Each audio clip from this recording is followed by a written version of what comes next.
अकोला जिल्ह्यातल्या बाळापूरमध्ये वडील आणि मुलाच्या नात्याला काळिमा फासणारी घटना घडली आहे। स्वतःच्याच मुलाने दारूच्या नशेत आपल्या वडिलांसोबत असे काही केले आहे की ते ऐकल्यानंतर तुम्हालाही धक्काच बसेल। त्या अगोदर जर तुम्ही चॅनलवरती नवीन असाल तर आपल्या न्यूज चॅनलला नक्की सबस्क्राइब करा।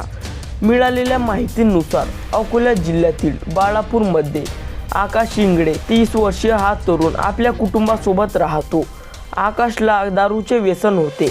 आकाशचे वडील अजाबराव इंगळे हे गेल्या अनेक वर्षांपासून आजारी आहेत। अर्धवय झाल्यामुळे ते घरात झोपले होते। मात्र आकाशचा वडिलांसोबत नेहमी वाद व्हायचा। 4 दिवसांपूर्वीच आकाशचा वडिलांसोबत वाद झाला होता। दारूच्या नशेमध्ये असलेल्या आकाशने आपले वडील झोपलेले असताना त्यांच्या अंगावर काहीतरी टाकून त्यांना जिवंत जाळले आहे। घरात कुणीच नसल्यामुळे अजाबराव गंभीर प्रकारे भाजले गेले आहे। त्यानंतर इंगळे कुटुंबियांनी त्यांना उपचारासाठी अकोला जिल्हा रुग्णालयात दाखल केले आहे, पण उपचारादरम्यान बुधवारी त्यांचा मृत्यू झाला आहे।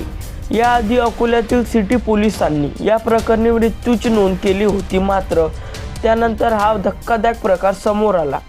आरोपी छोटा भाऊ गौरव इंगळेच्या तक्रारीवरून आरोपी आकाश विरोधात गुन्हा दाखल करण्यात आला आहे। बुधवारी रात्री उशिरा पोलिसांनी आकाशला अटक केली